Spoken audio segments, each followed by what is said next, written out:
Hey, welcome into the Big Ten Huddle. I'm your host, JR, and we're here to talk about all the things going on in the Big Ten. Of course, tonight we just had one of the craziest Big Ten basketball games of the season. Northwestern goes into West Lafayette. Boo Booey puts his stamp on the Big Ten scene this season by showing everybody the superstar that he is, leading this Northwestern team to an overtime game. But the Purdue Boilermakers were just too much for them. We're going to get into it. Before we do that, I do want to introduce both of our guests. We have Joey Lane from the Drive the Lane podcast, and we have Ant Wright. If you don't know Ant, then I don't know if you're a real college basketball fan. So I'm going to let these guys introduce themselves, tell you where you can find them at. Joey, why don't you start us off? Yeah, absolutely. So, Joey Lane, former Ohio State basketball player from, I almost can say back in the day now, 4 years ago. Find me at Drive the Lane. Find me at Joey Smoke 14. Weekly episodes about Big Ten basketball, Ohio State specifics. Tons to talk about the Buckeyes lately. All positive stuff. It's been really fun shows. So if you're a Buckeye fan, come on down. If you're not listening already, I'm pretty surprised. But yeah, we talk to some other guys too, and we have some other people on there too. So all Big Ten fans would enjoy some Drive Lane coverage. So yeah, happy to be here. Thanks, JR. Thanks for having me. Of course, yeah, I listen to Drive the Lane as often as I can, and I love it. Joey and his guys, they do a great job over there. And Joey, you've done some Big Ten games on like Big Ten Plus and stuff like that, haven't you? Yeah, a couple games on Big Ten Plus, a game on Big Ten Network. Lots of fun. Trying to be the best Robbie Hummel that I can be, and I'm 3-0 when calling Ohio State games. So maybe they should have if Ohio State wants to put in a good word to win some more games, maybe that's just the key. So who knows? Yeah. Oh, don't worry. We'll talk about Ohio State, and we'll try to get them to put you on some of those games with your good luck charm. So, and everybody knows you, but why don't you go ahead and just tell people about you, where they can find you at, any place other than Twitter? Yeah, I mean, I have a network of websites. Since we're on the Big Ten pod, I've got about 11 websites out there. If you guys have a certain team you guys root for, just shoot me a message and I'll let you know like if I have your school or not. Um, yeah, it's like all my stuff is pretty much on my page, whether it's my Discord, whether it's my YouTube, TikTok, Twitter. It's Ant Right thing. So I don't know about if a lot of people know me, but um, but I see a lot of people like hate me, which is fine. Very opinionated. That's People don't like that very much. that's I enjoy anybody in myself. sports that has an opinion. You have an Pretty opinion, much. and other people Pretty find a much. problem with you. No, I say that Ant because Yeah. literally anybody I talk to on Twitter, they're like, "Oh yeah, I know Ant." Like, so whether you feel like you're known or not, I you're try to known. engage. I try to engage with as many people as I can. Um, if someone if they follow me and they're always interacting with my tweets, it's like my duty to like make sure that I'm always responding, whether it's a question, whether it's kind of like tagging along with what they're saying. I try to make sure that like I'm always responding, always engaging. Um, so like even if people are like fighting with me, I'll try to get them to like see what I'm talking about without crossing lines and getting personal and all that weird stuff. So I do like it though. I do love it. I love the platform.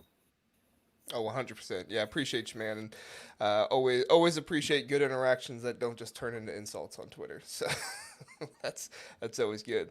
We want to remind you if you are listening to the Big Ten Huddle for the first time, check us out on YouTube, Twitter, all those different platforms. Go ahead and give this a video a like and a subscribe. Let us know in the chat if you have any thoughts about the game. We try to reference those as well. And if you're listening on podcast, please do give us a subscribe and rate us and give us a review over there as well. We are brought to you by Big Banter Sports, bigbantersports.com. The Big Ten Huddle is a podcast of Big Banter Sports. Ant, you got a fan in the chat, man. Ant's breakdowns are whatever that emoji is. I can't see it because it's got the white background, but the Java men, they're big fans, so they do know you. Love it. Love it. I love breakdowns. It's so fun. And I found a way to condense them and only get them I can get them out in like 5 to like 9 minutes now. If I really want to like look at a clip, it takes me like less than 10. And I used to add all these animations and all these things. It would have been cooler, but like Mm-hmm. they took me like an hour to do. But now I could do like 8 clips in an hour, just like boom, boom, boom, boom, boom. And then by the time someone's done watching the first one, I've got 2 up after that. And then so they're just, you know what I mean? And then it's Always just more ready. Yeah. man, and I love film junkie. My my college coach was like was a psycho when it came to like film, and so I got a lot from him, and then combine that with like just enjoying the IQ and X and O part of the game. It just all made sense. It just all makes sense. I love it. Yeah. Always learn a lot. Appreciate that. Let's go ahead and get into it, guys. So Northwestern took Purdue to overtime. Ultimately, Purdue pulls away and wins this one 105-96. Purdue, they are the best team in the Big Ten. Wisconsin, obviously, is right up there with them, but now Purdue has the most conference wins in the Big Ten with 9. We're going to talk a little bit about Purdue, Wisconsin later, but this is just a really, really strong team. Northwestern, I think they're underrated. And you were talking about before we got on here, they're supposed to be ranked in your mind. I can't agree with you more. To me, Boo Booey's a superstar. They went into Les Lafayette and they gave the Boilermakers a real strong challenge. We'll start with you, Ann. What were your thoughts on this game? Like I said, before we started going, I think that Northwestern outplayed Purdue for the most part of that game. I think Purdue had, they both played, they both did what they wanted to do, right? You know that Purdue wanted to attack the inside. Braden Smith felt something about not being on the Yakuza list. I don't know how many points he ended up with, but I think he had like 15 or 16 dimes. What a message that sends, you know what I mean? And then on the other end, you have Boo Booey, who was on that list doing what he does. You have Ty Berry making shots. It was just an incredible back and forth. And I just can't believe Northwestern's just not a ranked team. I can't believe it. They do have the loss to Chicago State, but full context, Chicago State has a pro and Cardette. So I mean, it's just, I don't get it. I don't understand. Like, they just came off of a top 10 win. They just beat Ohio State, and they were 15-5 coming into this game. I don't get it. I just don't get it. Well, and they beat And Ohio for State like convincingly, too. and for like optics, yeah, and for like the optics, like how much better would that have looked, right, to the casual fan seeing Purdue at 2 and Northwestern at like 23, right? Now like, they unranked Northwestern, blah, blah, blah. When in reality, they probably got a whole bunch of votes this past week.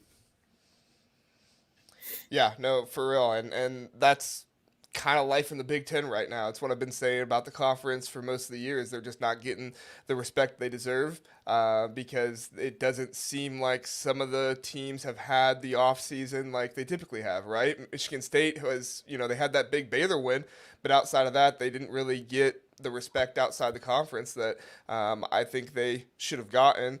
In Northwestern, kind of the same way. You drop that Chicago State game, and it's almost like that's poison, and nobody's going to rank you because you have to go over and beyond. Joey, what were your thoughts on the Purdue win over Northwestern? Yeah, I mean, obviously we've talked a lot about how impressive Northwestern was, and I'm a Chicago kid who grew up going to Northwestern games. Chris Collins went to my rival high school. I've always rooted for him and love him and love Northwestern, truthfully, and mostly because they used to be harmless and now they're very much not harmless. They're very harmful, as we've seen the last few weeks and tonight. But on the flip side, the Big Ten is hard, and Purdue just keeps winning. It's as much a testament as how great Northwestern is. It's a huge testament to Purdue being like, and Zach Edey being inevitable in a lot of ways.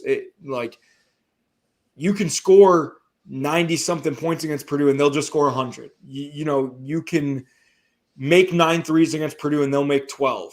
Zach Edey's going to have 30 and 15 every other night in the Big Ten, and you're just going to have to deal with Purdue. As good of a team as they've had, right? I mean, who knows until we get into the tournament, and they have their issues, and is their backcourt strong enough? And Braden Smith has been so impressive, but everyone always has something to say about him and Fletcher Lawyer. But the key to them and the most impressive guy when I watch as a basketball, analyst is Lance Jones. I mean, the dude just makes Purdue whole, and it's just hilarious that he's not a 4 or 5 year guy under Matt Painter, and he's the best transfer not named Marcus Damask in the Big Ten, and he just so happened to be his teammate last year. I mean, it's just Lance Jones is so impressive because he embodies everything about Purdue where, yeah, he could score 23, 24 points like he did tonight, but he can also have 11 rebounds and 8 assists in a game and not make a single shot and have the same amount of impact. So I'm very high on Purdue, like anybody is. Very high on Northwestern. I think the Big Ten has a very top-heavy conference as of late, and all that matters is March for the Big Ten, like always. But if this is foreshadowing, I think these are two teams that, definitely will make the NCAA tournament. But I don't see why. Obviously, Purdue, the expectation, they might be the number 1 overall seed, is to make the second weekend. But with Northwestern, their guards are really freaking good. Boo Buie is as good of a point guard as you'll find in the entire country. They can be a second weekend team. They play a fun brand of basketball. They are incredible offensively. Collins runs incredible stuff, and they make and take high-level shots. So this game was just it's refreshing. Truthfully, I watch a lot of Ohio State basketball, and their offense has just fallen off a cliff, and that's what I have to compare it to as of right now. That's what's fresh in my head. And this was like you're not watching a Big Ten game in a lot of ways because of how great the offense was. 16 assists for Braden Smith, like Ant said, is unbelievable. Boo Buie had 25 points, and you're like, man, he probably left some out there. It was just a very fun game to watch and very aesthetically pleasing as well. Yeah, I mean, it really seemed like everybody was on fire in this one. It was, shots dropping everywhere. If it wasn't Boo Buie, it was Langborg, it was Fletcher Lawyer, it was Lance Jones. I mean, the shots were coming from everywhere. If it wasn't a three-pointer, it was Braden Smith dishing it into Zach Edey. And that's one part that I don't know. You guys tell me if I'm right or wrong in this, but I think Braden Smith is so underrated as a passer, because everybody just says, oh, Braden Smith, I had Zach Edey on my team, I get all those assists too, which, whatever. I'm sure it does elevate his assists some, but all of his passes, at least tonight, were so precise and right on the money, right where Zach Edey needed them. And obviously, I'm not taking anything away from Zach Edey, but when you have passes that good, right into your pocket, right where you need them, it makes it so that you can get the ball in the basket so much easier. Ant, were you seeing a lot of the same thing? What were your thoughts? Yeah, I mean, Smith is top 5 in the country in assists. Does Zach Edey help? Yes. At the same time, he's number 3 in the country or something. He's around there, and that doesn't happen by accident. Like, so much has to happen to even hit guys like that, right? It's not like you just dribble up and pass the ball to Edey. So much defense happens on the ball where, like, the opposing coach is like, look, one of the best ways to defend Edey in the post is by bothering the pass. Like, teams do a lot just to keep these teams, just to try to keep Purdue away from getting into the parts of the court where they can feed Zach Edey the basketball. You know what I mean? I do have to come back to the Lance Jones comment. I love Lance Jones. Joey's absolutely. I love Lance Jones.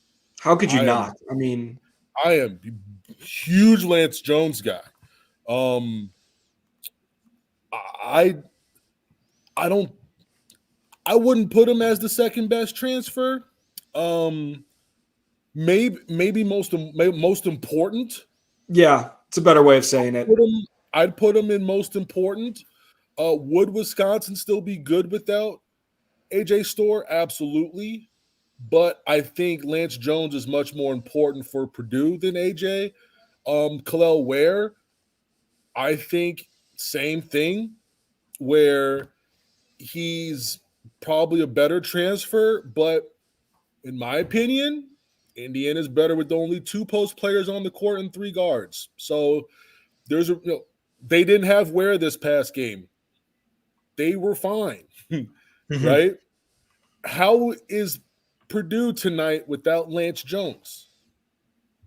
They're not winning. I don't think they win this game. I think they lose by multiple possessions. So I think if people were like listening to this back, they would try to get you on. I think you're trying to say like most important. You know what I mean? Like he's definitely the second most impactful transfer. Yeah, 100%. And I think when it comes to like Damask has to do so much without a point guard. They don't have a point guard. You know what I mean? They don't have a point guard. They don't have a point guard. And so Damask has had to take over. Where's this team without Damask if Terrence Shannon stuff happens? Where's Illinois at? So just want to add some clarity. I know how Twitter is. I know how social media is. People coming at you, bro. But yeah, definitely. But yeah, Braden Smith, bro. Stop hating on the man. I know some teams like to hate on him, but the dude dimes. He has good handle.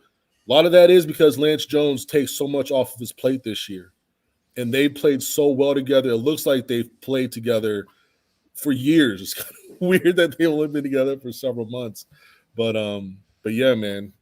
But yeah, I love Braden Smith. They gotta respect him.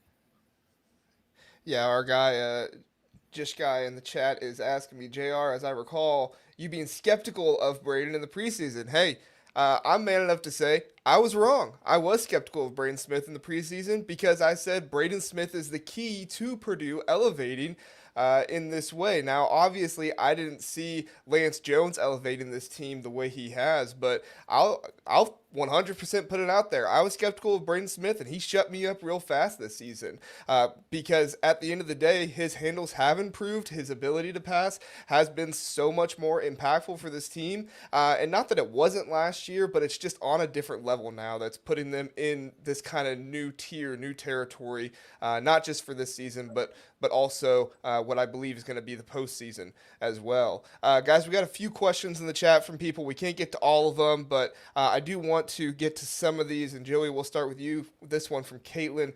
How does Purdue get to throw 46 free throws and Northwestern only gets 8? I mean, that's wild. We can talk all day long about fouls. That's just like, if you're a football mind, that's like you complaining about your team getting no sacks when they hand the ball off the whole game. Right. It's the same. It's very, very similar. Like Northwestern was shooting jumpers today. Like you can't really get in the paint when there's Edie and there's bodies, and like Edie and TKR probably, man, if there's an offensive rebound and he's going up against whoever, I'm probably saying that he's going to get the ball. So, right, like Northwestern was shooting jump shots. Like you're not really, unless Ethan Morton's guarding you, you're not going to go to the free throw line from he had a 20-minute trillion tonight. And did you see that? I've never seen that. 20. No, but trillion. He had fouls. Don't fouls count for trillions? Did he have fouls? Yes, those fouls count. Yep. He tackled someone. I got that straight off of Twitter, so that's just my own fault, not doing my due diligence. That's definitely like a Snell, that Tony Snell stat line. And, yes. Bro, I've had a trillion before. I was pissed, but man, those yeah. You and me are a little different. Man, dog, this dude put me, dog. I'm telling you, he did not need to put me in the game, bro. Indiana had the ball with 3 seconds left, right? Deshaun Sims fouls out. Zach Gibson, 6'10", right? He's the next big. He puts me in the game for like 10 seconds. Oh, I'm that's like, not what a are you trillion. doing? Don't worry. That's You not a gotta play a trillion? minute. You got to play a Okay. minute. All right. I mean, I don't know how many trillions show up. It'll show up if it shows up as a minute, but like that's not a trillion. You gotta be out there. A little cardio. Yeah, A little. I mean, you got to be able to say, I got to take a I was shower. always doing something. I'll get a rebound. You got to get your name in the paper. Amen. Yeah. You gotta get something. Sometimes Edie get fouled. This comment section, I just clicked over. It's kind of exciting over here. Oh yeah, we got a lot of commenters. They're excited to have you guys here. Ethan didn't have any fouls. I swear he fouled someone. He fouled a 3-point shooter. He fouled. Did they not give him the ball? At the end of the game, who was it? Barry that shot that 3, and he kicked his leg out a little bit. No, but before that, he fouled. Was it Langborg? I think it was Barry. I'm looking. This doesn't have the Purdue official stat sheet doesn't have fouls. I guess that I am looking at. On the CBS app, it has fouls, and it says Morton, 19 minutes, so basically 20. 0 fouls. 0 fouls. Did they? 2 steals. Okay. 2 steals. 2 steals though. Oh, he had 2 steals. People are not. He had them early, like first half, because I was looking. It was early, like first half. He had those. Yeah. People are quick to throw out the trillion. You got to do your research. Yeah. Because that's rare. Not everyone's built for the trillion. Man, I saw an 8-minute trillion the other day. I was like, what? Anything over 4 is insane. Is insane. It's insane. Because think about like a 2-minute stretch each half. Like the ball might not bounce your way. You know, I mean, whatever. Couldn't be me. Yeah, Purdue overall, 2 fouls for Edie, 3 for Jones, 2 for Lawyer, 2 for Smith, 1 for First, 3 for Gillis, 2 for Heidi, and then man, when you go to Northwestern, it's just like a bomb barrage over there. JR, what I think is Edie is hilarious because he's the biggest guy to get officiated the way he's officiated on offense and defense, and it's like a little bit of respect for him being an incredible player, and he does a really good job of not fouling at times, but he gets the benefit of the doubt a lot. What I attribute Purdue's success in not fouling is they're so well coached. But at the same time, there's like every coach will say this too. If they look and they say, "Oh my God, there's 2 minutes left and we have 2 fouls," they're going to be a little upset because you need a little bit of aggression. You're not playing hard. But Purdue clearly plays hard and they clearly play aggressive. So I'll give them the benefit of the doubt in the grand scheme of things and say it's a testament to how well coached they are. I will also say, as an unbiased fan watching the game, if I was broadcasting a game on Big Ten Network, I would not sit here and say Purdue gets a great whistle every game. But I do think that Zach Edey is officiated differently than every other player in the country. And it may just be because he's 7'4", 320 pounds. But, he does camp out in the lane. Does he get 3 seconds all the time? Like people think? No, but he's also gets fouled on every single possession. You can't call every single foul. So it's such an interesting dynamic with Purdue games in general. I live with an diehard Indiana fan. Of course, he thinks that Purdue gets the best whistle ever, and you'd think that they're playing as the Duke Blue Devils in Cameron Indoor every night. But there's some truth to both sides of it. But I think the main point, and you can tell me if you think I'm wrong, they're so well coached. I mean, they are so disciplined and so well coached.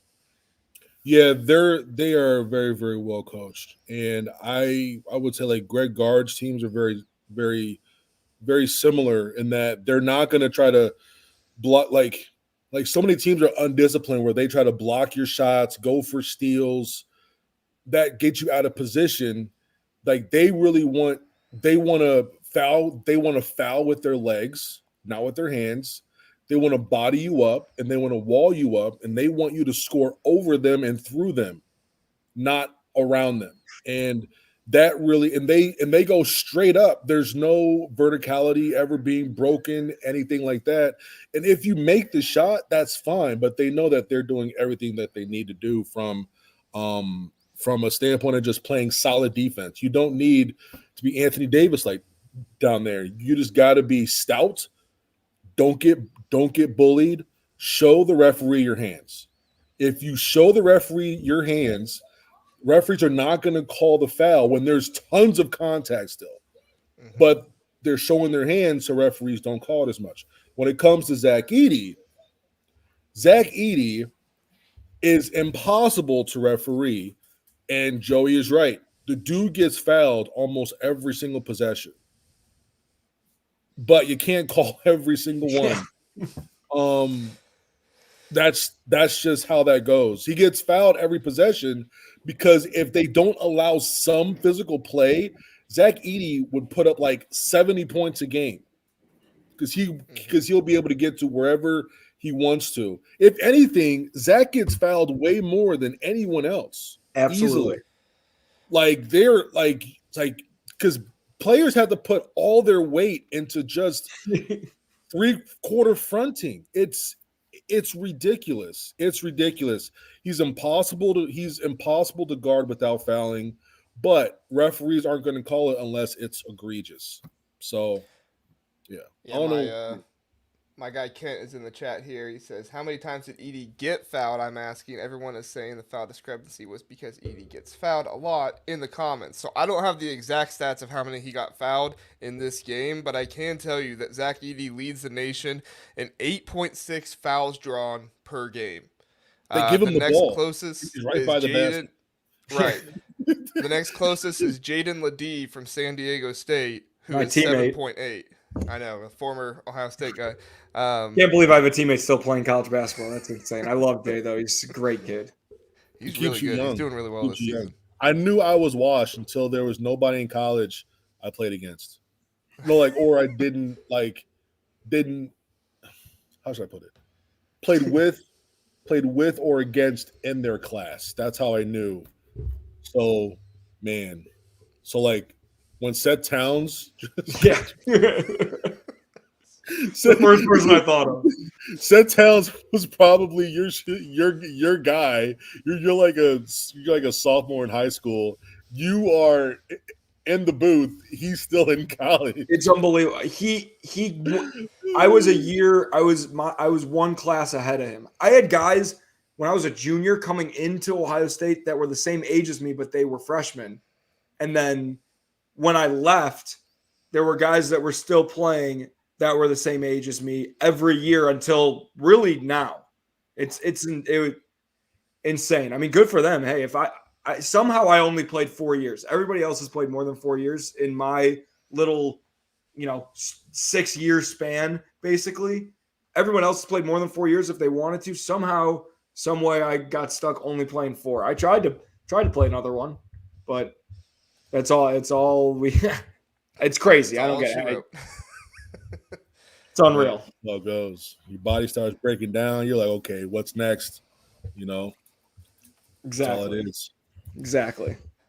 All right, guys. Appreciate you breaking down that game. Let's go to the next one. We have last night, Michigan State took down Michigan. This was a pretty close game in the first half, and then into the second half, Michigan was actually leading at halftime in this game, and then Michigan State came back. I don't know what it is with Michigan this season, but they play a good first half in a lot of these games, and then in the second half, they kind of start to break down and lose things. Jalen Llewellyn, I was really impressed with him in this game. Last podcast, we were talking about how he averages 3 minutes per game on the road or at home, but he averages like 25 on the road because Doug McDaniel isn't playing right now. But Joey, I was curious your thoughts on this Michigan State-Michigan game. Yeah, I think that generally speaking, it's just, I mean, Ant's better suited for this, but there's no point in talking about Michigan without Doug McDaniel. I mean, they're just not, they're not good. I mean, and no team would be good without their starting point guard. It's unfair. It's very frustrating, I would imagine. But at the same time, Michigan State is talk about underrated teams just because they're, whether it's their conference record, whether it's some of the losses they had in the non-conference early on, like nobody looks at them as an above average team really in the Big Ten, more than that, at least. I always, maybe it's because I am a guard, maybe it's because who knows, I always fall back on, can a team have success in March? And you have to just assume Michigan State's going to get in the tournament because they do every single year. But their backcourt is so rock solid. And that's without talking about Jaden Akins, who, obviously you see on the screen, had 7 threes. So I am a believer in Michigan State because they have a great head coach, and Tyson Walker is ridiculous at times, and AJ Hogard holds his own, and he's kind of hit his stride as of late. Michigan State, generally speaking, they always figure it out this time of year. And through the first half, did they have it figured out? Absolutely not. But they definitely turned on the Jets. Tom Izzo probably said, hey, I'd like to get my 700 win at home, and I'd like to do it against Michigan, so you guys better figure it out. But overall, it's hard to really analyze a Michigan basketball team when Doug McDaniel's not on the court. I mean, like, they beat Ohio State at home. Ohio State is in free fall, but not at that point. They weren't quite in free fall yet. But Doug McDaniel is the straw that stirs the drink. He's the head of the snake. He's whatever you want to say about the team. They are not the same team, not even close, without him. And that's no shot at Jalen Llewellyn. That's no shot at any other guy on Michigan. But Doug McDaniel, first 7 games of the year, everyone's like, holy cow, this guy might be a third-team All-American, first-team All-Big Ten guy. So, that's kind of my thoughts on the game. And I think Michigan State is, if they haven't already started to hit their stride, I think that, no one wants to play in East Lansing and no one wants to play Michigan State when the calendar turns to February, and definitely not in March. Yeah, no, for sure. I was impressed with Michigan State coming back in this one. I was not impressed with their performance in the first half, but yeah, you mentioned that Ohio State win for Michigan. Michigan is 1-9 in their last 10 games, and that one win was against Ohio State. So classic. They're getting up for their rival. You can give them credit for that, for no doubt. But Ant, this game specifically, Michigan State, Michigan. What were your thoughts on it? No juice. I tweeted last night that this was the most juiceless game that I've seen from these two teams. Like, there's just nothing. Like, I felt no energy through the screen. I didn't feel energy with the players. Nothing. And I don't know why that is. A part of that has to be, like, these guys at Michigan State are looking over to a Michigan team, and they're seeing guys that they've never seen before. Like, I know they hate Michigan. They're supposed to hate Michigan, but, like, what's the rivalry, right? Like, I have a rivalry with, it's like, where's Hunter Dickinson? I want to go kick his ass right now. Like, where's that guy at? Where's Kobe Buffkin at? We have to see him versus Akins again. And you're just not, I don't know. It just felt real. It's just, the vibes were just really, really different. And, you have the team from Michigan where, they have, new faces and all that. They didn't have their point guard. And I never even saw that stat before. You said, like, what, 20-something minutes on the road and, like, 3 minutes at home. Yeah, Llewellyn. Why? Like, it's like Doug can play alongside Lou. Like, I don't understand why that's a thing. This team's broken, absolutely broken.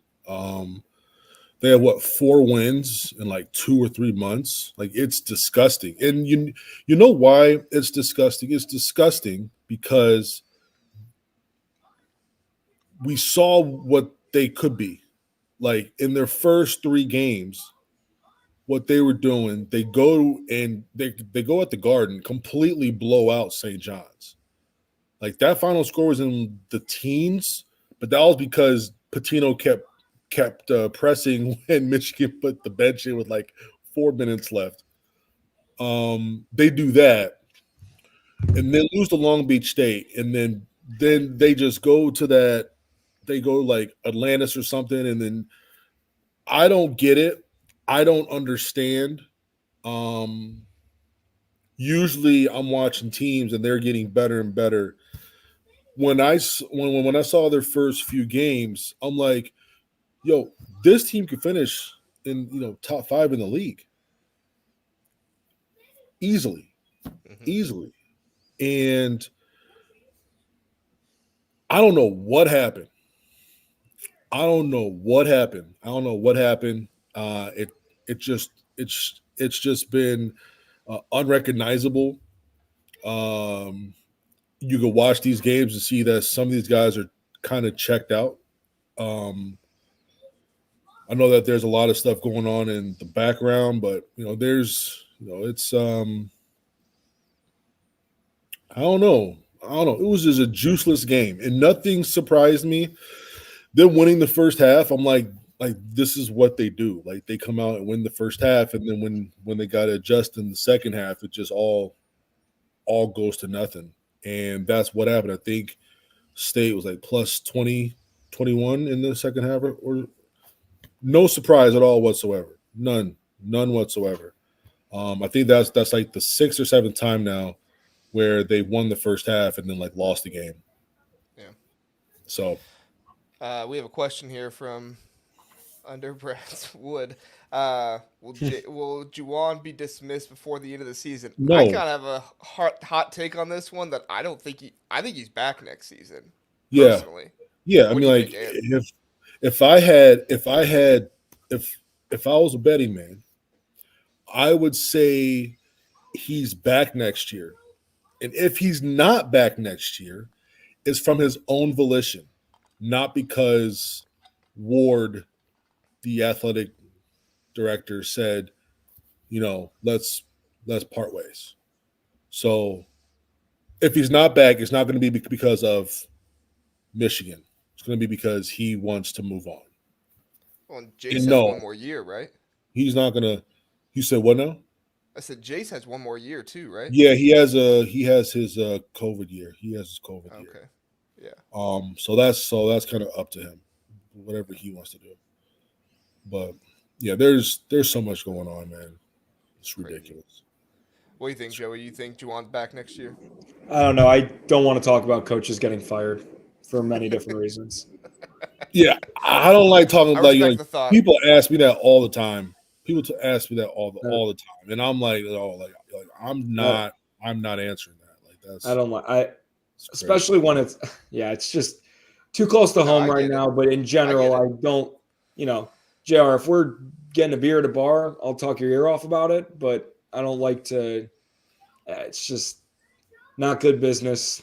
And yeah, I mean, any competent person is looking at Michigan and thinking, yeah, that the whoever coaches that team could be fired. Sure, just depends on the direction that Michigan wants to go. And if Juwan Howard, who like many coaches in the country, probably every single year finishes and goes, man, do I really want to keep doing this? I know I love doing it, but do I really want to keep doing this? Especially for a guy like him who does not need to keep doing it. So it's a very interesting case, but generally speaking, I just the topic is just so tough, and and it's toxic too. yeah, yeah, exactly, and like I get tweeted, Ant probably gets it 20 times more than me, but I get tweeted at every single day about my coach, Yeah. and I don't, just like I don't want to talk about that. I don't need to talk about the other stuff. Would I be surprised if Juwan Howard was let go? A little bit. Would I be surprised if he came back and coached next year? Not really. And it's, there's a lot of stuff that goes down in college athletics with whether or not a coach is going to be fired, and a small part of it is how they do on the court, right, and wins and losses. So it's just a very interesting dynamic. So we'll see. That's why I appreciate you guys at least referencing it, because both of you have seen the side of coaching and the backs, the behind the scenes of the team that, many fans have never seen and probably will never see. Because a lot of fans, myself included, I never played college basketball at the D1 level. But I played college soccer for like NAIA, but, that's nothing compared to D1. But like a lot of people, they don't see what all goes on behind the scenes. They look and they say, oh, this person hasn't won in, however many weeks, or they've only had 2 or 3 wins in X amount of months. Get them out of here. And it's like, it goes much deeper than that. And Yeah. Yeah. I'm there with anybody else. I want to see my team win, but it's a lot deeper than that. So I definitely appreciate. It's more than just them too, though. Like, so yeah, there's assistants, but like the staff, they're not getting paid like mid six figures like some of these assistants are. Like they're making like they're regular employees, you know what I mean? Like they're making Right. 50, 60, 70,000, and they cool job, dope job, like best seats in the house, but they have a lot of responsibility and all these They're things. working their butt off. Yeah, and they're working harder than the coaches most of the time. Like hours, like people have like 40-hour work week. Theirs is like 100. So it's and these are the people who like it's.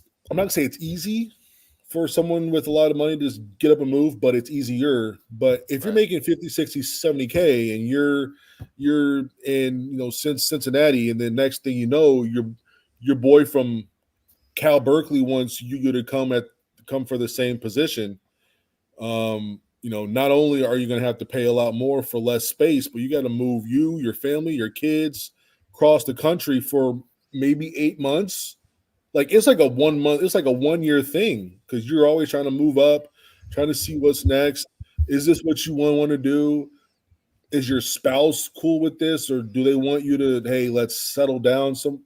Like there's so much that goes into it, man. There's so much that goes into it. That's why I feel real uncomfortable like talking about it out loud. It's just so many factors. It's people's livelihood. It's not just as simple as it's definitely not as simple as the head coach getting fired, and it's definitely not as simple as just a job. I mean, it's life. It is life and death, and it is not fun. It's not fun for the players. It's not fun for the coaches, and it's really not fun for their families. And that's why it's like, I don't wish it upon anybody. I don't root for anybody to be fired. I'm not happy when anybody's fired. It's a crazy part of the business. That's just what it is. And 98% of coaching isn't even coaching. Like you got to deal with especially not right now.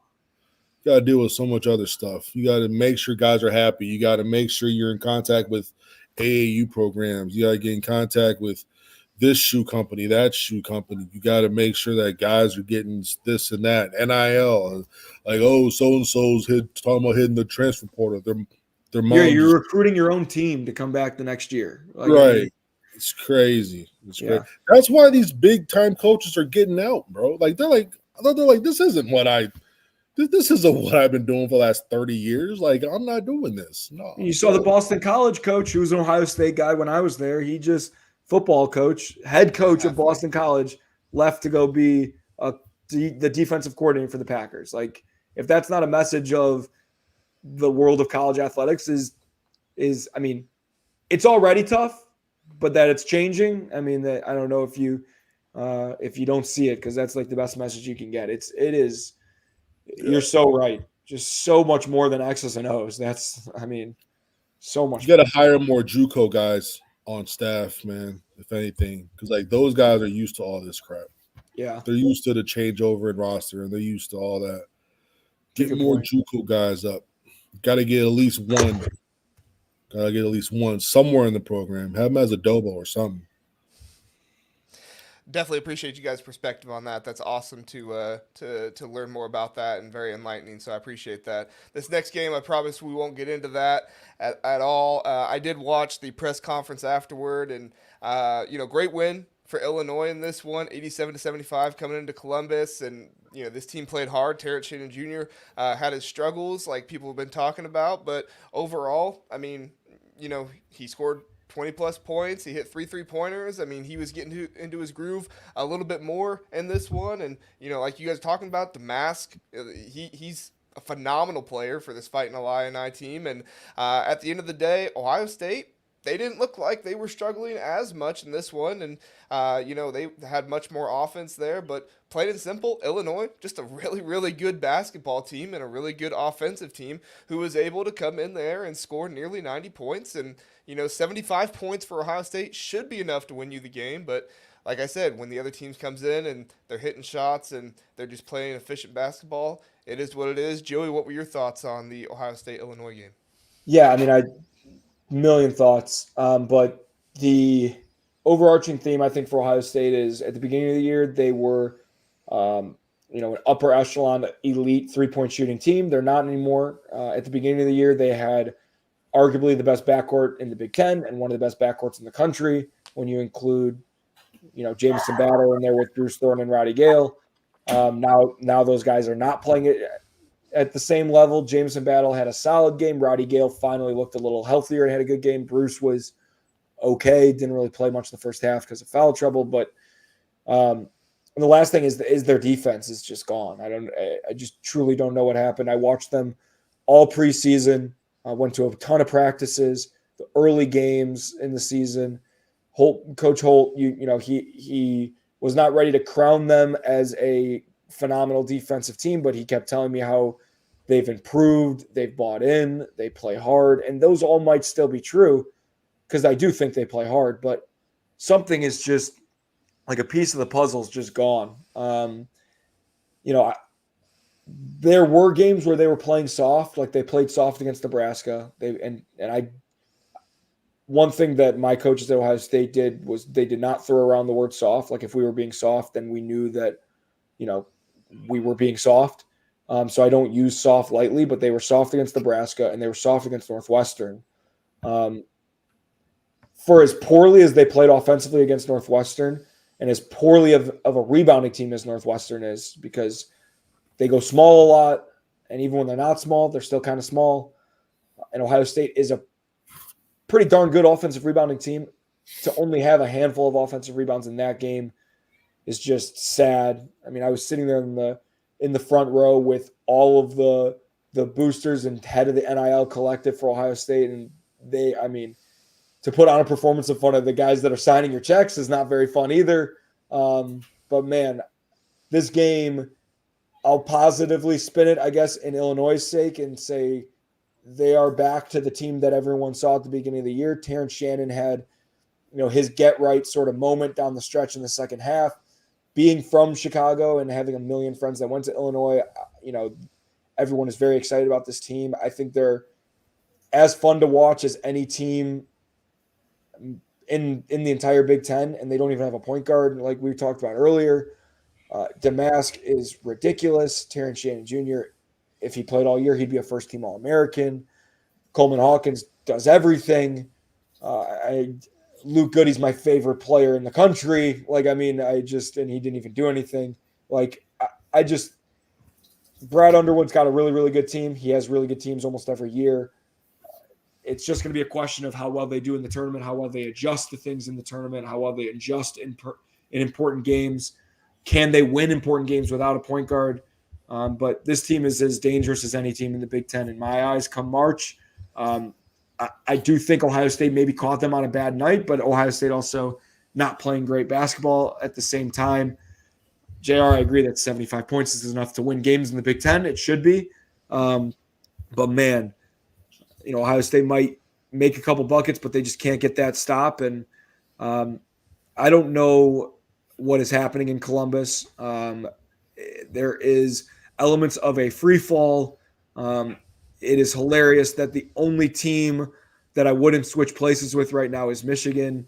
And that's sure saying a lot because Ohio State, if you watch them play, it's crazy that this is the same team that beat Alabama by 13 and beat Santa Clara by 30 the next night.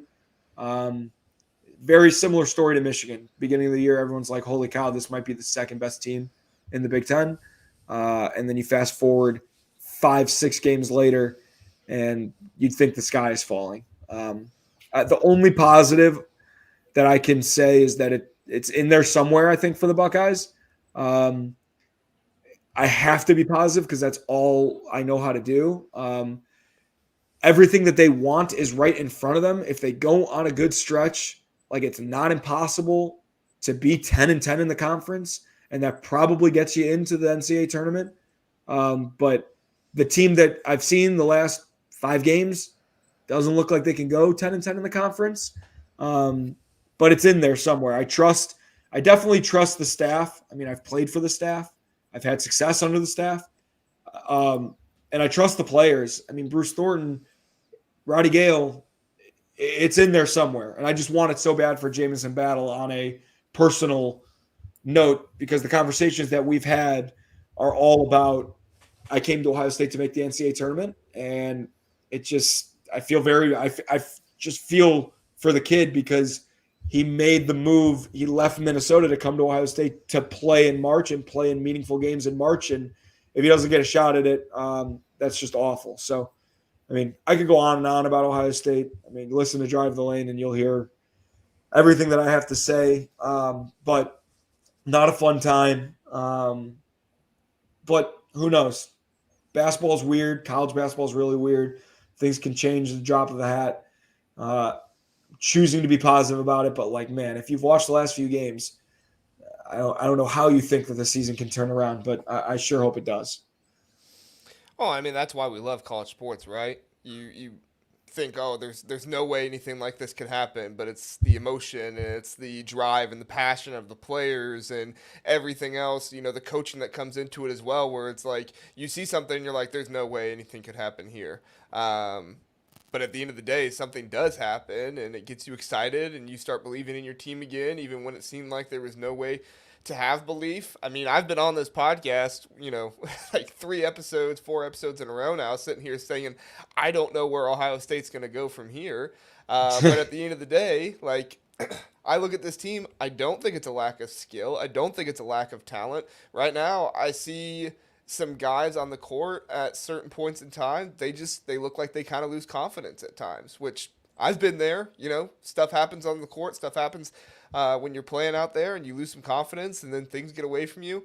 But the good news is that there's a new game, there's a new opportunity every single time you step out on that court, and we'll see what happens with Ohio State. Ant, do you have any thoughts on this game or just Ohio State in general or Illinois? They're moving forward. What are your thoughts? Honestly, watching that game, I felt that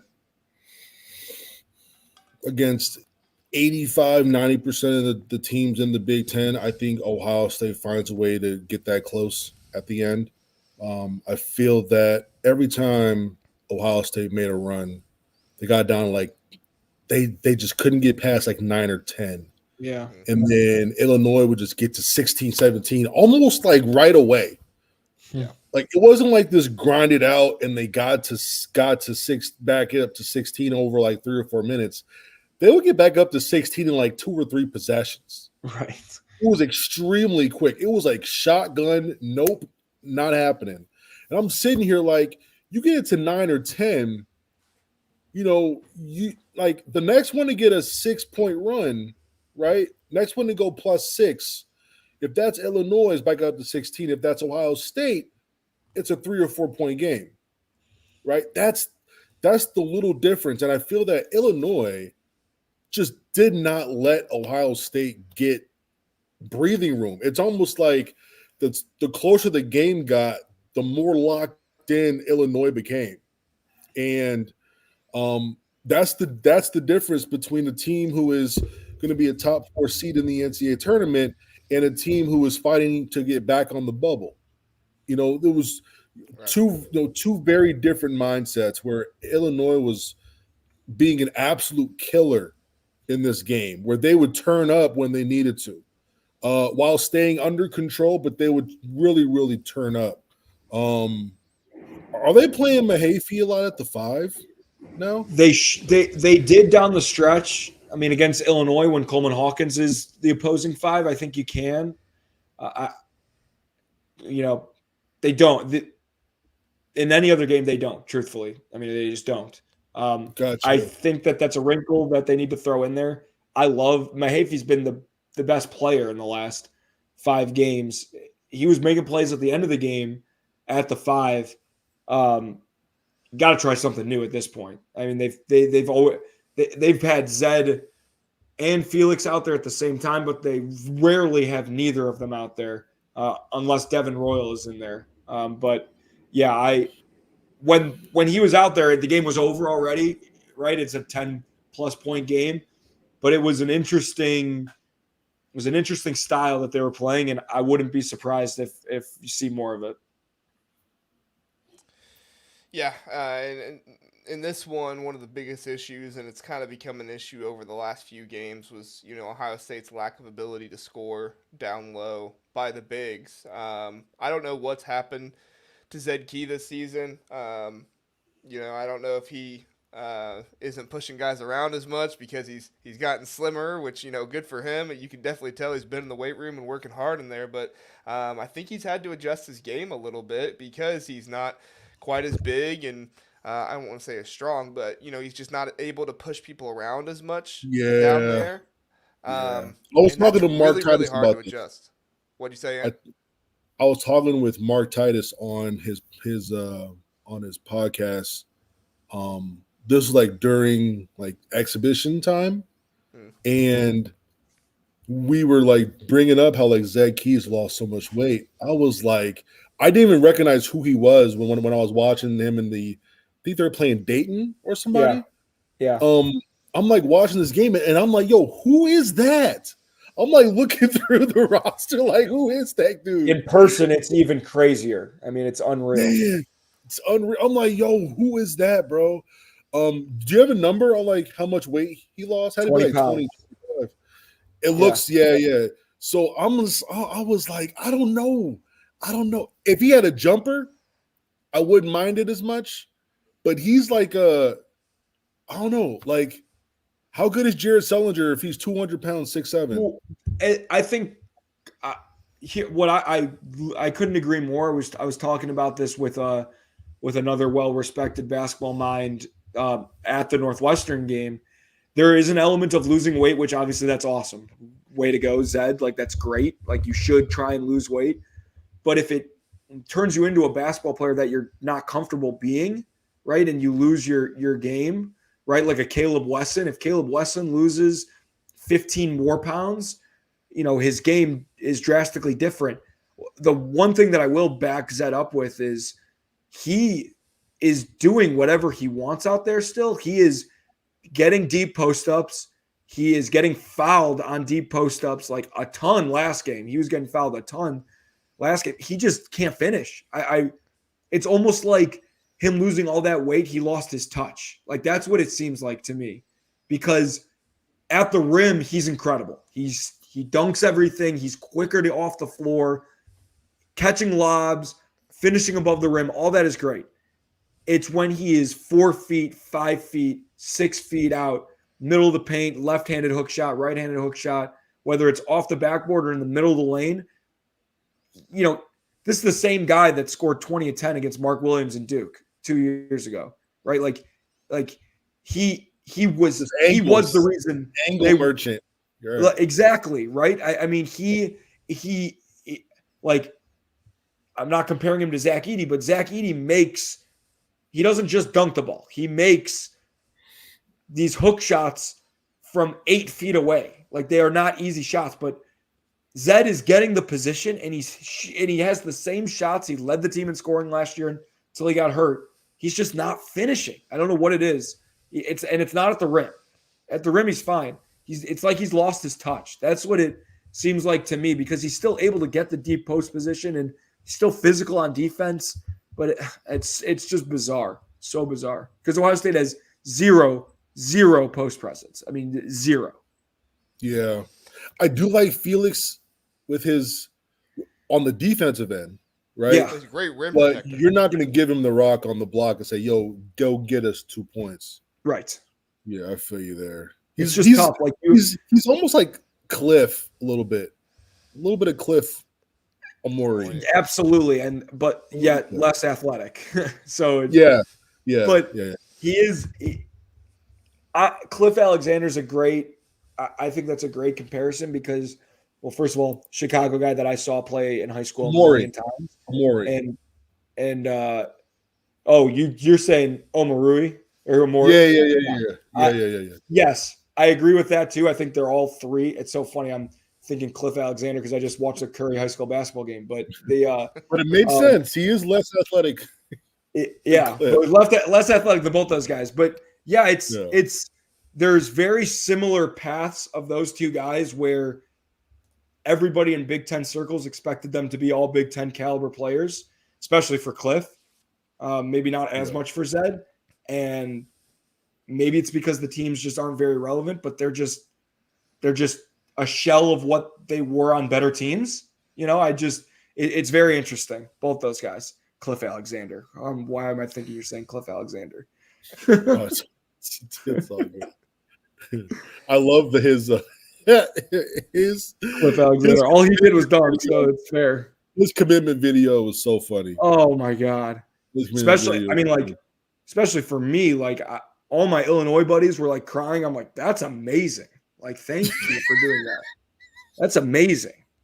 I put it on TikTok. It has like 600,000 views or something stupid. It's the best, and you can, and that's so great because I was just gonna say every year you could just post it again, and it's better every single year.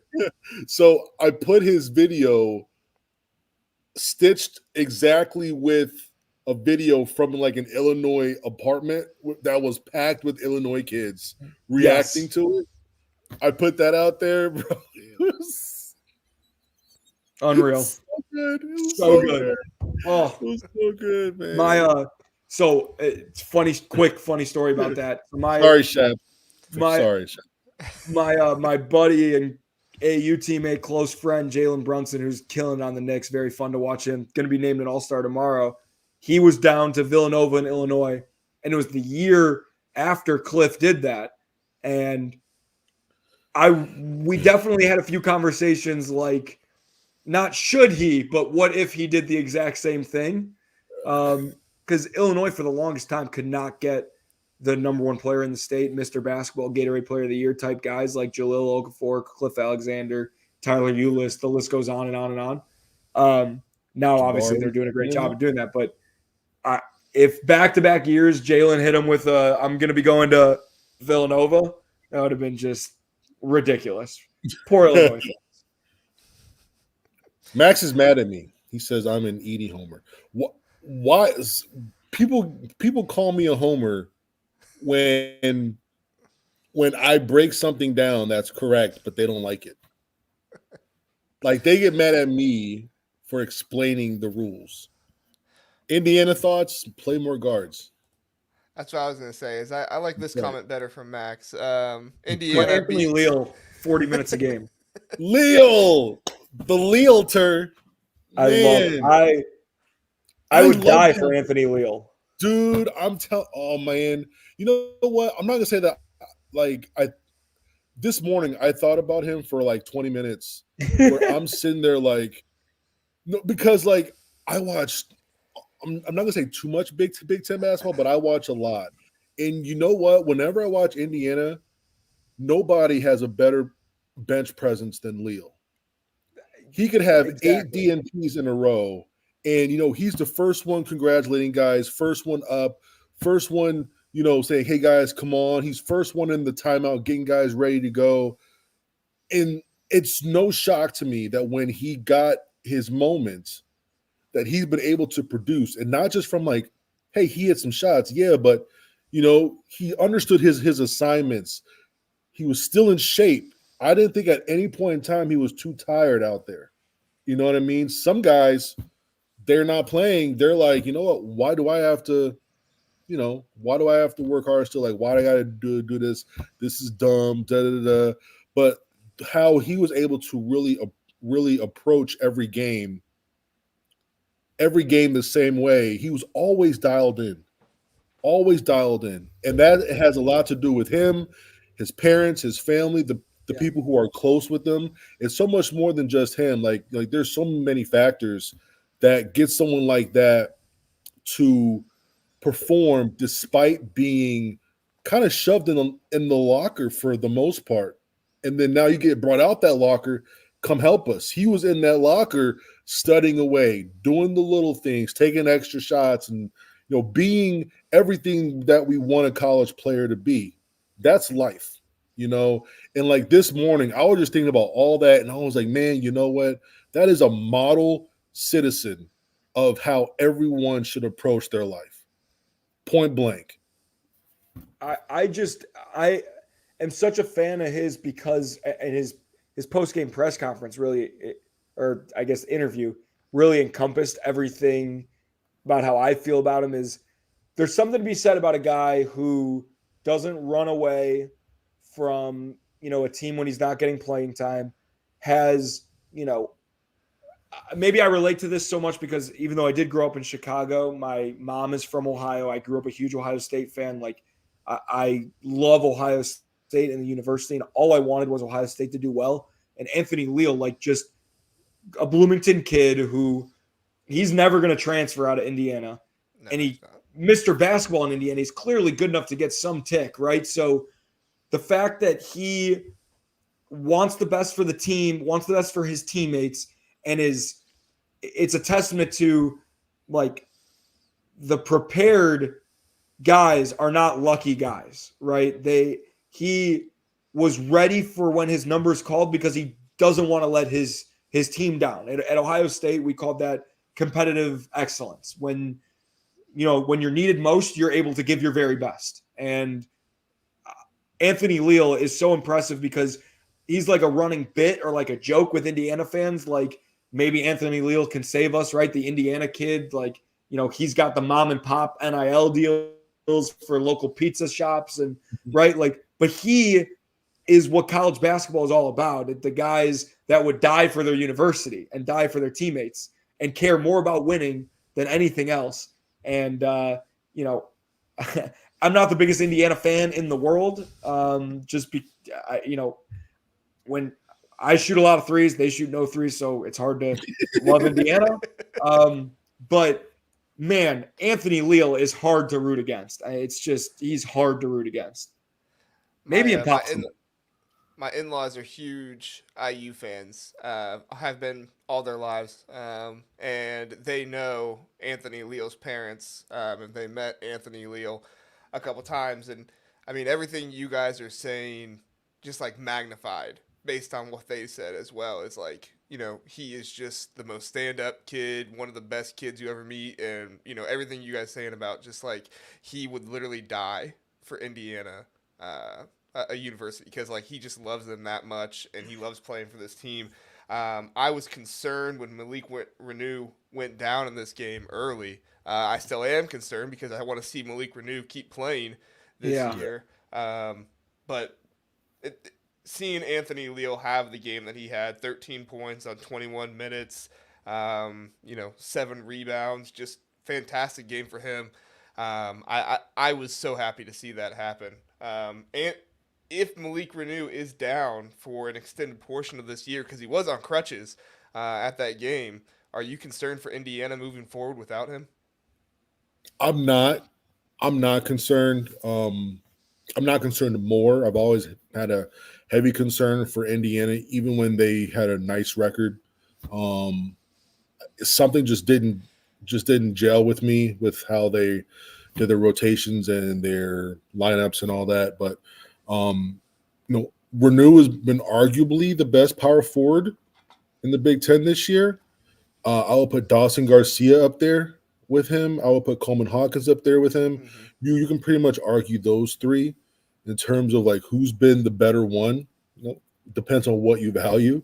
Like, hey, do you value versatile bucket getter? You probably go with Dawson. If you value versatile on both ends, Swiss Army knife, you go with Coleman. If you want to value just a dude who could just give the ball on the block, go to work, throw some dimes here and there, leader, you go with Renew. So pick your flavor. It's going to be tough not having someone who you can kind of get the ball to go get you a couple points. Yeah. That's probably the hardest part. The good part, not the good part, but the positive part, if he's out for an extended period of time, is that they've shown to almost be better when they're playing with only 2 posts. I'm counting Mackenzie Mbako not as a post, but he is a 4 naturally. Mm-hmm. you're no longer going to have M'Bako chasing these little guards around all these screens and tiring them out and messing up his legs and all those things.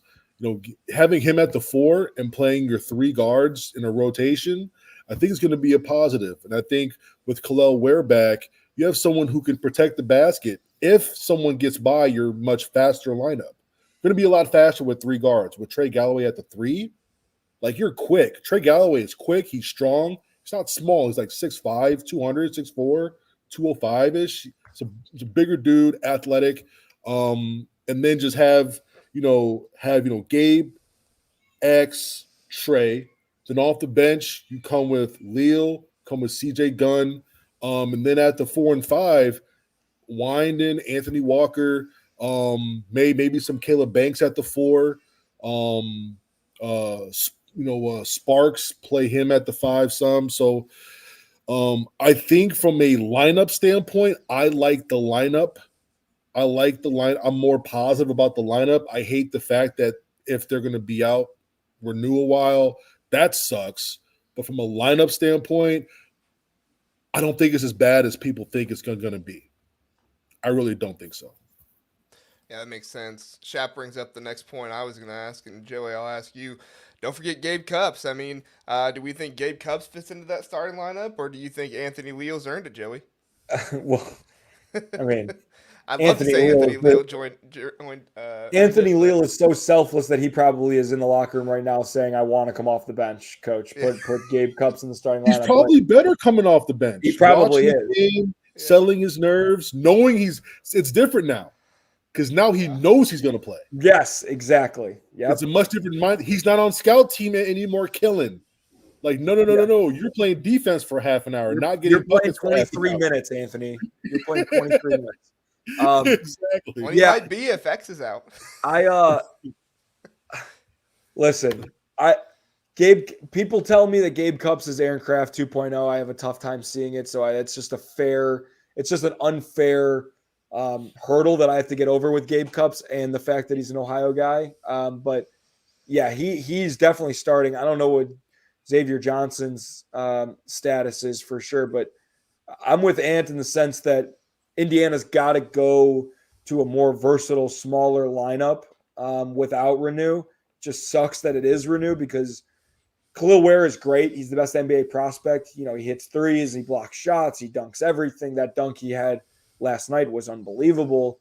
But Renew is the best all-around college basketball player on that team. I watch every Indiana game because my roommate is a psycho, like every Indiana fan. But Renew is a rock. Like, he is the rock. Like, you can bank on Renew being able to go over his right shoulder and get a bucket whenever you need him to. So for a team that struggles to score in a lot of different ways already, not having your rock, I think, is definitely an issue. Is Mike Woodson capable of getting incredibly creative on offense? I don't know. They also aren't a team that, and now that I'm saying this, they'll probably make 14 threes against Ohio State, but they're not a team that's going to get hot all of a sudden and beat you from the three-point line. So I'm just a little worried if I'm an Indiana fan about where the buckets will come from. You can only, like, Kel'el Ware can get you 17 a night, but his 17 are in part because of Malik Renew. So, he might be able to get you 20 still, but that means he's got to make a couple threes. That means he's going to have to get out in transition. Like, they're going to have to play a different style of basketball than they've been playing, which, to come full circle on what we've been talking about, maybe that's a good thing that they play a different style of basketball. So Indiana is like how I used to look at Kentucky and be like, how is Coach Calipari one of the best so-called coaches in the country? And he plays 7 bigs at a time if he could. I just don't get it. So I don't get why Indiana plays they have no choice maybe, but now they have Anthony Leal, so maybe they have a choice all of a sudden if everybody's healthy. So I don't know. Indiana is very interesting. Eventually they're going to have to win a big game. They had to beat Iowa. Eventually they're going to win a big game. That's just how it works at Assembly Hall every year. So who knows when that'll be, but they desperately need it. I mean, I'm looking at the screen right now, 0-7 in meaningful basketball games. Essentially, is how I look at quad one, and Yeah. like the fact that they can't get it done is. I think there's a few reasons, and I don't think losing Malik Renew solves those questions. Yeah. They almost beat Kansas. I mean, dropping Indiana's that the game, king of almost wins. Talk to any of their fans. dropping that game, and then all the close bye games they had like 5 bye games that were like within 8 points or something. They almost lost to Army. They're like legitimately the worst team in the entire country. Yeah, Army was they were hitting everything. That game was Robbie Hummel was That laughing point guard? on the broadcast. He was laughing. Yeah. I vividly rember that. Army had like a Point guard had a 6'8" guy like from Indiana. His dad All played his for family Indiana. was there. Yeah, that was a fun game to watch. They had a point guard in his third game ever in college basketball. Like, he's from the academy. He took a 5th year in high school because he had to in order to play for Army. And he had 20 points in the first half or whatever. I mean, it's just a little white dude, right? Yeah, a little short ginger guy. It was awesome. Yeah, he was killing. And I'm sitting here. I mean, listen, my worst trait as a fan, and definitely as a so-called Big Ten analyst now, is that I have a hard time rooting for the Big Ten in non-conference games, just because I feel like I'm still so close to it that like I don't want my enemies to succeed. I know that's not. I'm removed.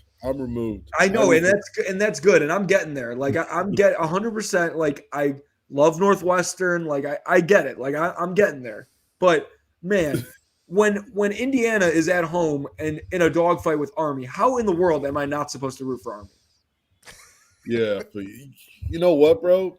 You know what? You're gonna get there the day when someone talks junk about Michigan, and you're like, "F you! This is my Big Ten. You talking about my Big Ten like that?" And then I'm like, wait, what did I just say? Yeah, you're gonna be like, well, hold on, what? You're gonna get mad. Doug McDaniel's not a top 10 point guard in the country. Exactly. Like what? Wait. Michigan. What do you mean? They went to the national championship and lost to the best team maybe ever in Villanova. And then it's like, wait, no, hold on. I was rooting for Villanova in that game. I've got a lot of Big Ten pride, man, and whenever I feel that like a Big Ten team loses and other teams like talking about them, and I'm sitting here like looking at their conference, just trying to get anything back on them, anything I can. It's like I'll go back 40 years. I'm gonna get you, like, you know what I mean? I definitely have Big Ten pride, and I definitely root for the Big Ten in games that make the conference stronger, right? Like I'm not gonna root like when Indiana played Auburn, for example. Like I'm not rooting against Indiana in that game because I want the Big Ten to be a better conference, right? But now it's there are other examples that are completely different, but it's just so it's a weird dynamic, and maybe it's the Ohio State fan in me because especially in football, like I'm not rooting for Michigan in the college football playoff. Like people are like you gotta root for your conference, like in these bowl games, like. I'm sorry. When Iowa was playing Tennessee, I didn't care who won. I just didn't care. Like it's just tough. I don't know. Maybe it's because I'm an Ohio State fan who has so much. Like, fortunately, have so much to look forward to during the football season that I don't need to root for other teams. Right. I don't know what it is. I just can't get myself. Definitely not in football. In basketball, I'm coming around, but I don't know. I have a hard time with the whole. Root for your conference. I have pride in the conference, and I don't like when, back 3 or 4 years ago when there was a real debate on what's the best basketball conference in the country. Like, I was all in on the Big Ten. Like, I'll give you 30 reasons why. Like, we got Michigan. Yeah. We got Michigan State. Have you watched the game? This is real basketball. There's defense being played. Exactly. Physical, men. When it does come to football, I don't understand it enough. So I could be a fan almost. In basketball, like I'm like fan second to third. My thing is what just happened. I got to explain to about 1,000 people what just happened, why it happened, why it was called, why it wasn't called. Like I don't know, like the way that my brain functions during like Big Ten basketball games is totally different. I watch the ACC play. I'm like, La, la, la, la. F Duke, I hate you. Hope everything bad happens to you. I don't care who you're playing. It could be like Shenandoah Valley. I'm all about Shenandoah Valley that game, bro. Yep. Well, that's 100%. Give me all the upsets when the Big Ten's not playing. That's when I have to like take a second to like be like, hold on. If Northwestern loses this game, how does that impact the Big Ten and Ohio State? Okay, I'll root for Northwestern. And then, but if North Carolina is playing Chattanooga, it's like Chattanooga, let's have a day, you know? Let's go. Let me say the ACC's weak tonight. Let me say that the ACC's trash. Well, let me talk junk on the Big 12 tonight. Come on, let's go. Well, the ACC is a JV conference, period. So we can talk about that. It's ridiculous. It's ridiculous. Louisville, what is going on? At least our JV teams are Michigan, Ohio State, which they could beat anybody any night. They got Louisville. Oh man. Well, Louisville lost to DePaul. Louisville lost to DePaul. Do you know how hard it is to lose to DePaul? I've made a lot of money betting against DePaul this year. And they're in my backyard.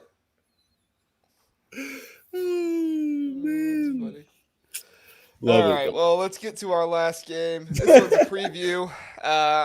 I thought we were only going to go for an hour, but then I have underestimated you guys' ability to just shoot and talk about anything with basketball. It feels like it's only been 10 minutes. We've been going for a long time. Right? Hey, we'll stay as long as we want. So we just saw Purdue tonight, and obviously, free throws were kind of the downfall of its downfall. That's what kind of made them struggle and keep Northwestern in the game a little bit, shooting nearly 50%.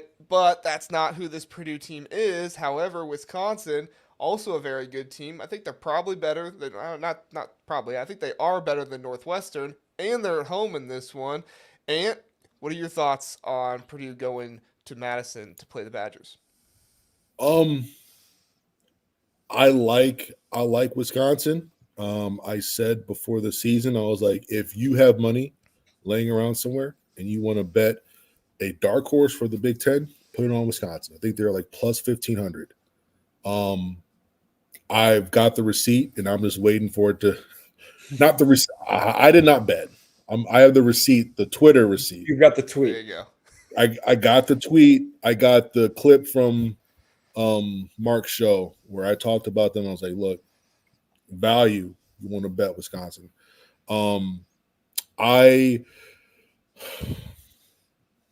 It's one of those games where I love how these three games have lined up with Rutgers, Northwestern, and Wisconsin, because I think those three teams give Matt Painter the hardest time.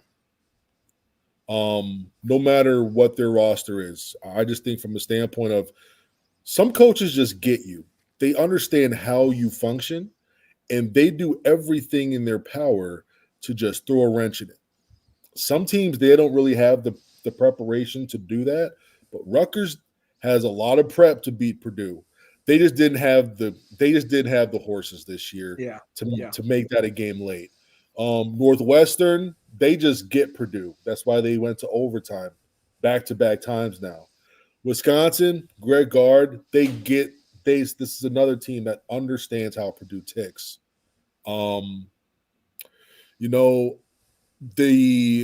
The overall matchup is going to be fun. I love Steven Crowell. I think he's one of the most underrated big men, not just the Big Ten, but the entire country.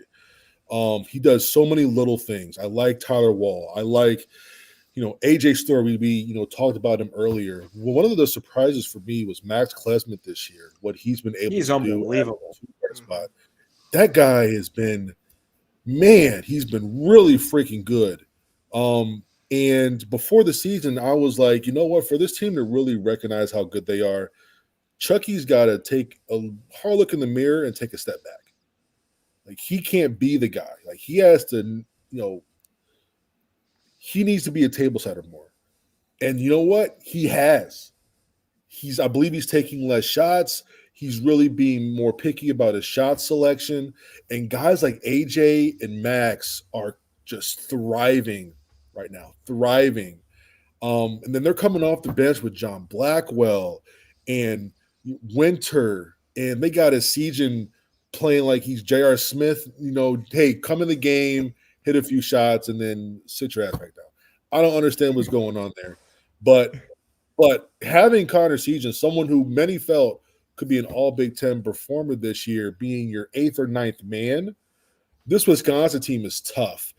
I think that they're going to play them on par, but I think the big factor in this game is when Purdue starts to sub. Wisconsin's second group is better than Purdue's, in my opinion, and they're going to be at home. It's going to be a crazy crowd. I like Wisconsin. I think they're better, but you know what?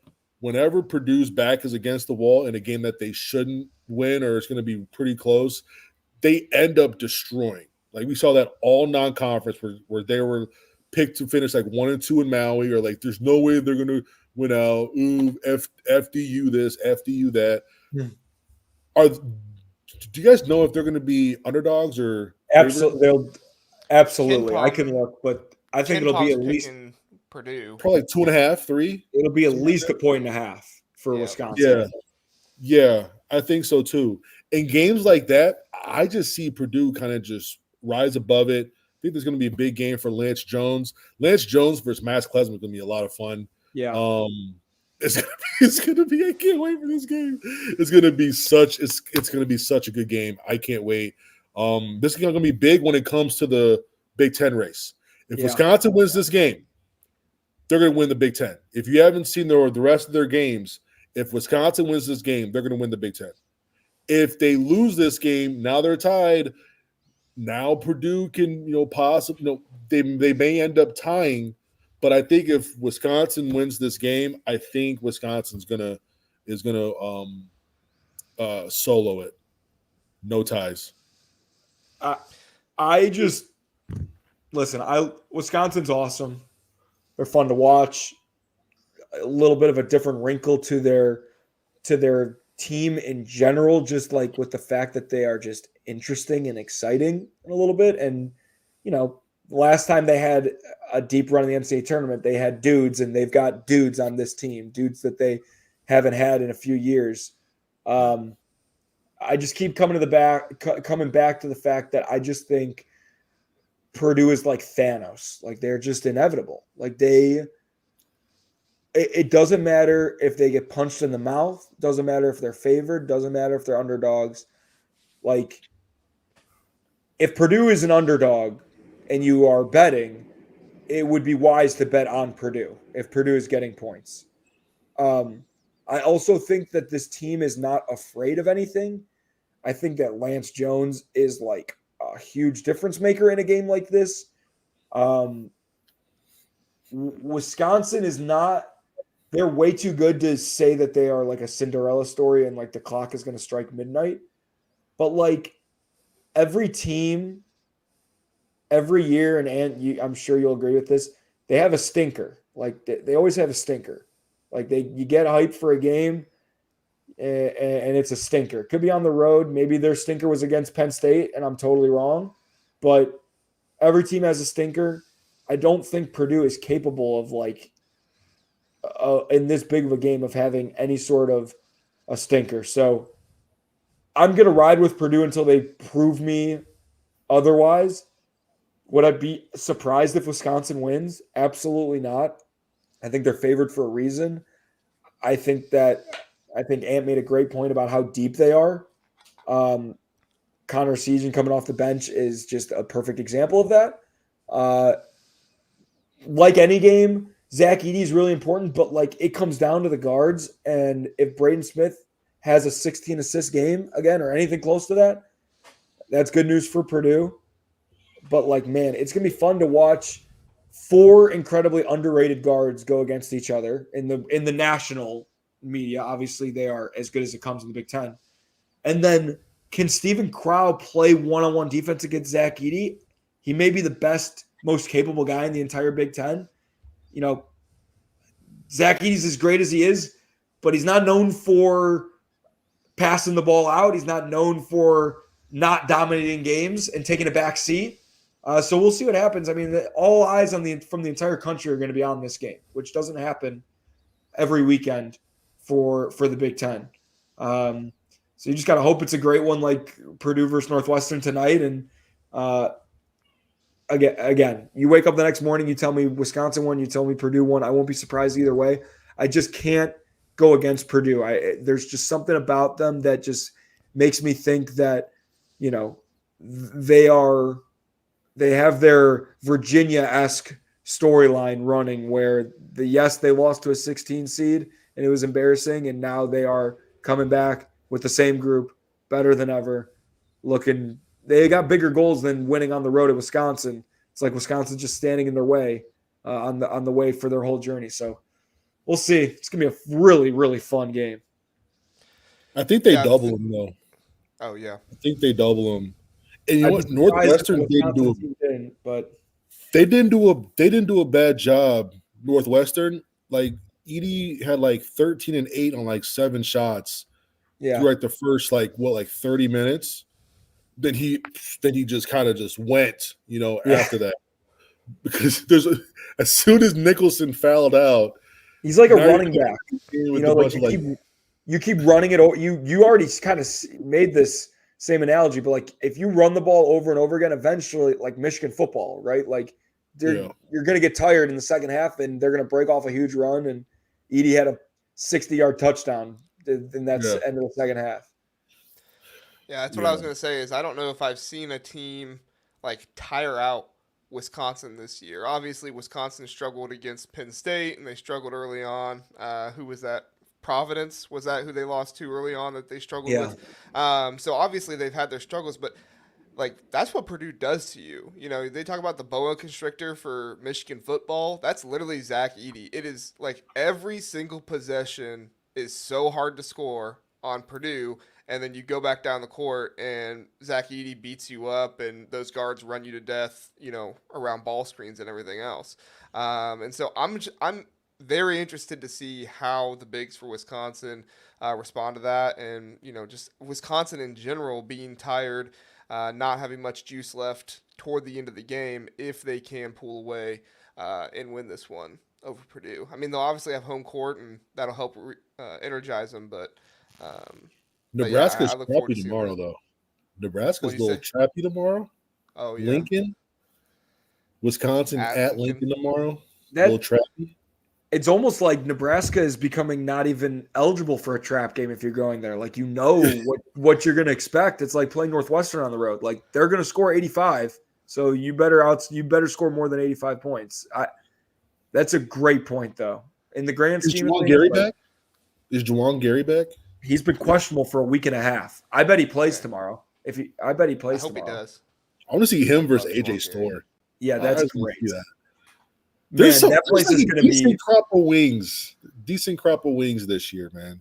Oh yeah, definitely. Like it's just so funny because in any other Big Ten year, right? You know what you're getting because you watched guys the year before and the year before that, and they're juniors now, and you're like, all right, Sam Decker's going to make the jump, But like.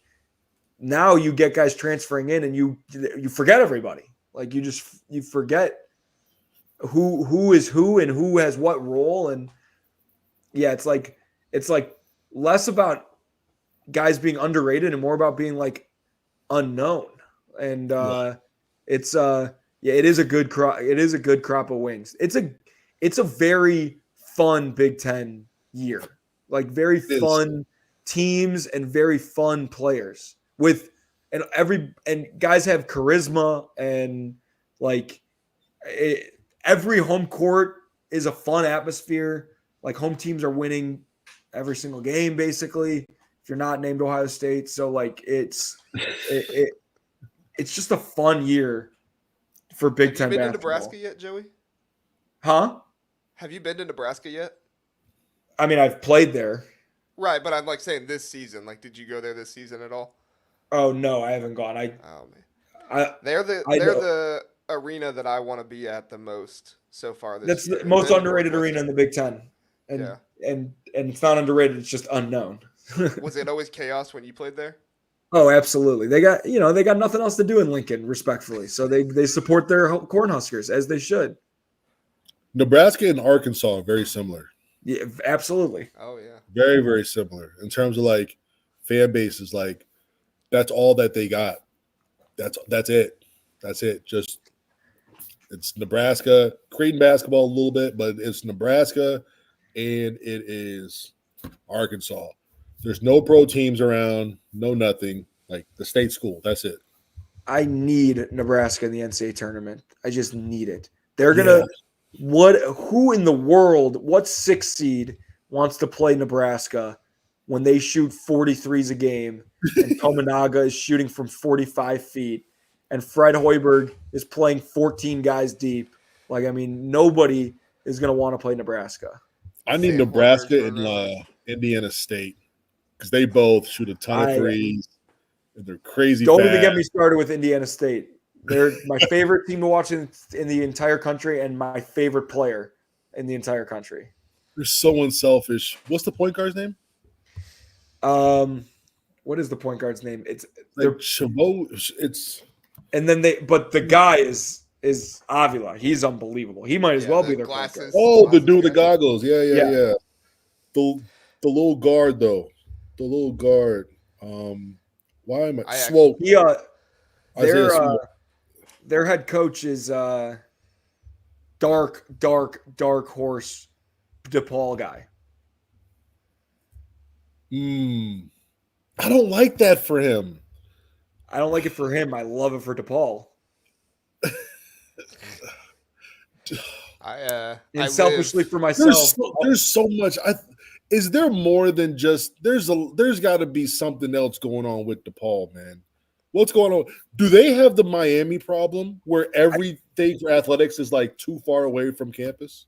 Well, yes. And also, like, DePaul doesn't really even have a campus to begin with, right? Because it's in the city. Yes, they have like the Northwestern problem of when they played at All-State Arena, essentially. Like, you got to take trains and buses and Ubers to get to the stadium instead of walking. But like people just don't care. Like they just don't care. That's what it seems like. Blackhawks. I mean, there's other stuff going on in Chicago. Northwestern. Got baseball teams. Got Northwestern. Yeah, it's just tough. Like it is weird. And it's also weird because it seems like not only do the fans not care, but like it seems like DePaul doesn't care either. I don't know. It's a really, really nice, beautiful new stadium they have. And the women's team is solid. They're really solid. So they get guys like they get good recruits. They do. They need the Chicago State coach. That would be a good hire too for them because he turned that around so quickly. They just got another commit who's like a 3-star. They just got one. Yeah, they just got one. Kid Chicago from State. Florida. When I was a senior in high school, Chicago State offered like 200 kids in the state of Illinois. They're like far beyond that now. Bryant and like Oakland does that. They like offer everyone that they can. Yeah, I mean, like I had a buddy who was offered by Chicago State when he made a run. His high school made a run to the Final Four in the state, and he got offered by Chicago State and instead played D3 basketball at Illinois Wesleyan. So I mean, like that was what was happening. Poor Chicago State. Just have to think, what if Mark Titus was the coach there a few years ago? You just have to think about that. Penn State's beating Rutgers by 15 with 15 seconds left at the rack. Rutgers? It's just just a weird transition year. They lost guys they didn't think they were going to lose. Guards, if they had 2 more guards, if they had Cam Spencer, period. Right? It's so funny. Everyone's like, "Oh my God, Rutgers is just like they just need a couple dudes." Like, what happened? It's like, no. The dudes who left in June, those dudes who left after the portal. Yeah, and it was crazy because pretty much both of them were like all on board with coming back. Next thing you know, calls were made. It's just crazy. But talk about fun teams. They're going to be really, really fun next year. They're going to be fun. I don't know how good they're going to be. Fun, though. We're talking fun. They need to dig in the portal. They need to dig in the portal for some help. But, they're going to have a couple pros, which is going to make it a lot of fun to watch for sure. And it's going to be packed at the rack every night. Already a tough place to play. They're going to be fun. You're right, though. Fun doesn't mean good. And good doesn't mean fun either. Right. And it's a hard conference. It's a hard conference to just come in and just do your thing, man. It's hard conference, man. Best coach league, I think, top to bottom, year in, year out. Best scouted. Yeah.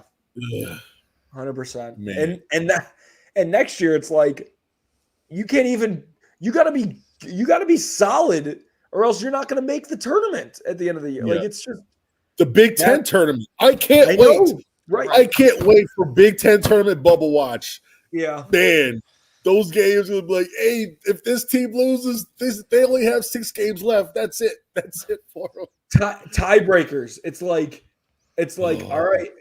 I mean, the dream is more that I'd rather watch Rutgers versus Nebraska to see who makes it in the last spot than Purdue versus Wisconsin to win the conference. Absolutely. It's just amazing. It'll be great theater. I just hope that rush the court, confetti falling, hang the banner. Yeah, right there. Big Ten tournament 2025.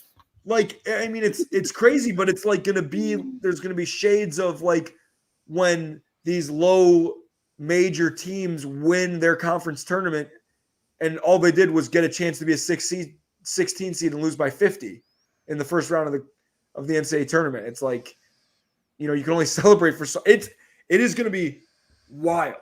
I do like it though. Every team shouldn't make it. That's fine. It's just, I love it. People are like, if you're a part of the conference, then you should be able to participate. I'm like, no, absolutely not. No, if you want to half-ass your way, then half-ass your way to the off season. Like, no. Gotta win. Winning matters. No participation trophies. 18 teams is a lot, bro. I can't believe they're. Wait, what are we doing? 18 teams. I can't believe they're not playing more than 20 games. But I mean, then you'd have to play less non-con. And like, right. I'm all for. I think what they should do, bro, and I think someone was like, it's dumb having 2 games before January. I'm like, you know what? Give me 5 or 6 more conference games in January. Yes. Put more non-conference games in February. Give these teams a breather from each other. I love that idea. And I also like, okay, so maybe you don't play Tennessee Technical Institute State and Robert Morris School for the Poor, and instead you're playing 2 more games against Big Ten opponents. Like, you'll survive. Yeah. It's a better chance for you to make the NCAA tournament. I'm all for that. You know what? I think I legit think end of January, early February. I really think that there should be already neutrals already set up for a lot of these for like the high majors. I think they got to bring back the what they call those games. They call them the bracket buster games, where they had games for like 24 hours. They used to have those games where we're like the number 3 team from this conference played the number 3 team from this conference, and they played like 2 against 2, 1 against 1. It's not set before the season. It is not set before the season. They set it like a couple months in, once they kind of see how things are gonna pan out. I like that idea. I would love that for high major too. Like, look, like there's gonna be set neutral. These gonna have games played over here. I don't know how to logistically do it, but I just think that Purdue played Marquette right in November. Yep. These 2 teams are not the same right now. Right? How does that game look? Purdue could win again. I don't know, but a lot happens. Guys become eligible. Guys become ineligible, right? Guys get hurt. Guys come back from injury. right? I want to see how teams are in February.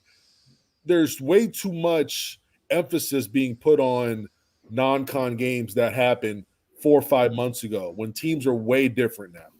Like, does Michigan beat St. John's at Madison Square Garden tomorrow? No, they because Doug lose. McDaniel can't travel. Doug can't go.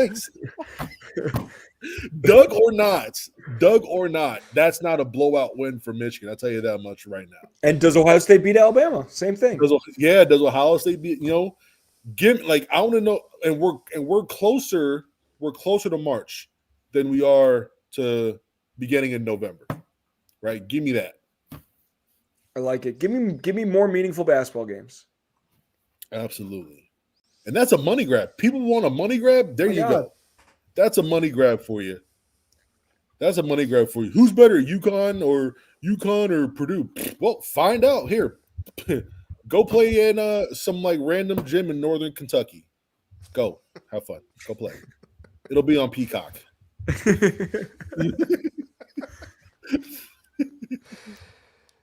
Oh man. Hey, this is a great episode, guys. I really appreciate both of you being here. I learned a lot. I know anybody else who stuck around, we still got 20 people watching. So anybody else who stuck around, I know they learned a lot. They deserve a prize. They do. Yeah, they do. But I think we'll end it here. Ant, thank you so much for coming on. Joey, thank you so much for coming on, sharing all your thoughts and everything. You guys are great. I appreciate both of you, and hope to have you guys on again sometime, another time. For those of you watching, thank you so much for watching. We appreciate it. Have a good one.